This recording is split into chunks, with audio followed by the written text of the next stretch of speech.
It was recently brought to our attention that several in our community have asked questions or expressed specific concerns about three important components related to the Bay Park Phase 1. In addition, several of the current candidates for City Commission have asked similar questions, so we thought it might be helpful to clarify our recommendations to the City about these specific items.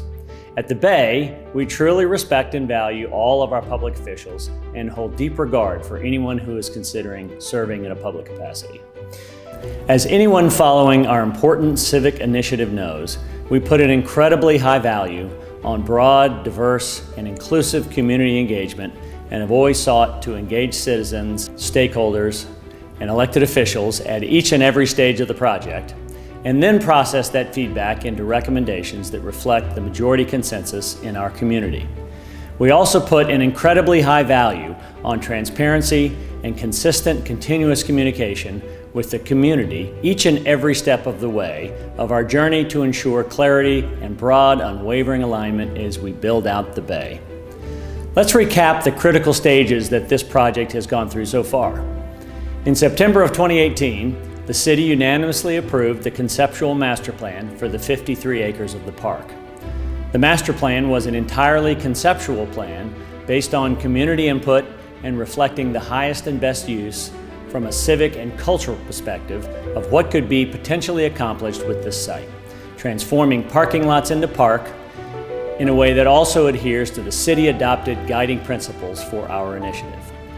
In April 2019, the City unanimously approved our partnership agreement, which outlined a series of clear processes for each phase of the project, highlighting three critical steps, each of which goes in front of the City Commission.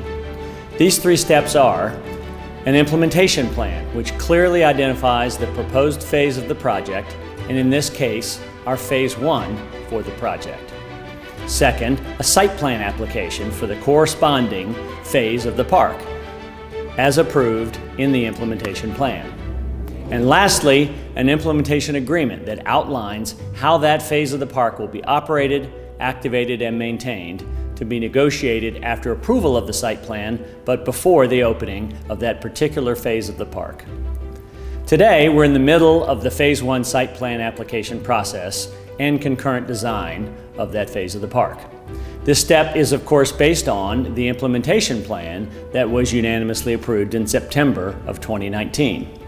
This is an exciting next step in our realization of the Bay and represents the first 10 acres of what will ultimately be a 53-acre park when completed.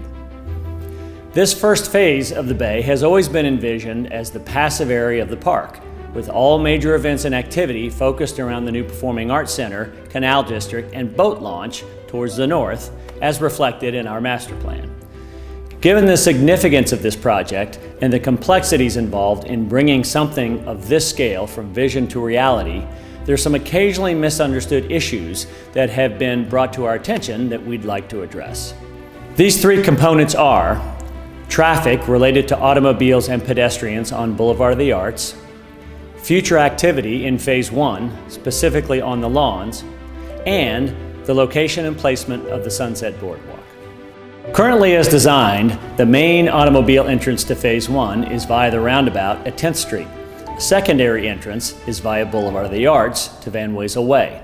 This is a shift to how access to this part of the site has historically operated and how access was originally reflected in the 2018 Conceptual Master Plan.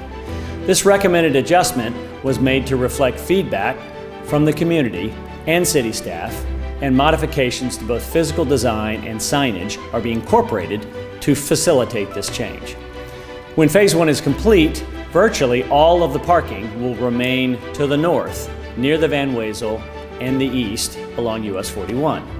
Once all phases of the Bay are complete, the main entrance and access point for automobile traffic will continue to be to the north at 10th Street and on the east side of the property off of US 41. As for pedestrian access, the main pedestrian promenade will be on the north side of Boulevard of the Arts. Pedestrians will also be able to access the Bay from the north at the 10th Street entrance and from the Historic District parking lot along US 41. Several pedestrian and ADA site improvements are being incorporated into our Phase 1 design to facilitate and encourage access in this manner. It's important to note that Boulevard of the Arts is not part of the approved implementation plan or site plan recommendation. As a city street, any changes or improvements to that street will be determined solely by the city at their discretion. Future Phase 1 park activation and operations. We are at the very early and preliminary steps in the process of planning activation and programming for our first park phase.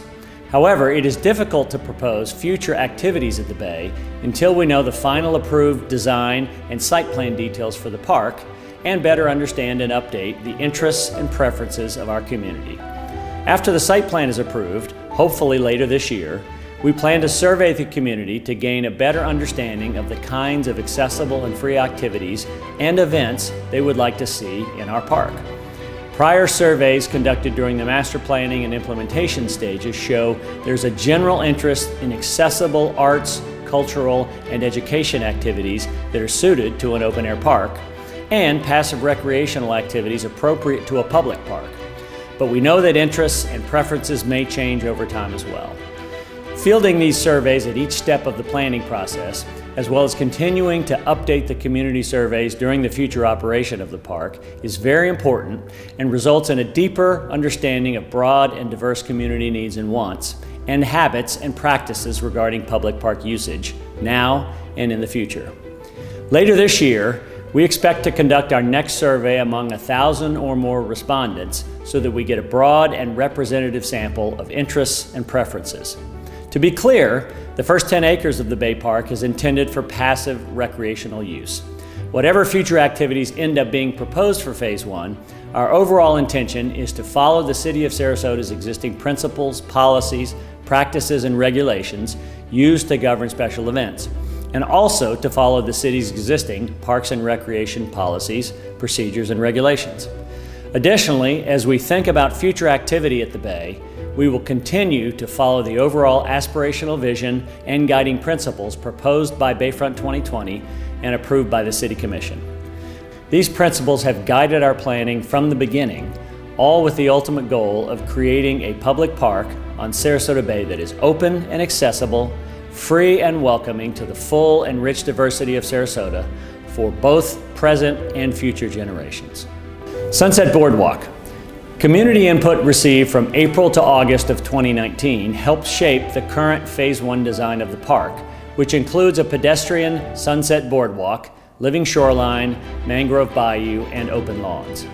Both the Mangrove Bayou Walkway and Sunset Boardwalk have been designed, located, and planned to minimize environmental impact and promote sustainability of the bay, the shoreline, the mangroves, the bayou, and associated wildlife, as well as ensure continued and smooth operations of the Van Wezel Performing Arts Hall until the new Performing Arts Center is up and running. This desire for ecological restoration and environmental sustainability determined the Sunset Boardwalk circular shape and location, and this recommended design was presented to the City Commission in the implementation plan for Phase 1 and unanimously approved by all 5 commissioners in September of 2019. The intent of the Sunset Boardwalk is to create a walkway over the water that engages with Sarasota Bay and living shoreline and mangrove bayou in an intimate and respectful way. This Sunset Boardwalk is for pedestrians. No motorboats will be permitted to dock or tie up, and no fishing will be allowed. The Sunset Boardwalk design shown in the site plan is the same size and shape as in the implementation plan. The only recent changes to the Sunset Boardwalk's design are the refinements to the 2 shade structures shown on the implementation plan to incorporate field theory architectural concepts. This design refinement was done at the request of the City Commissioners who asked for more shade and wanted to honor the field theory architecture of the former Selby Library. In conclusion, we hope that this additional information and context has helped provide clarity on these 3 areas of high interest. And we strongly encourage anyone in the community, whether running for City Commission or not, to get in touch with us directly if you have any questions related to the Bay. We're always here, open and accessible to you, just like the park that we, together as a community, will create and enjoy for generations to come.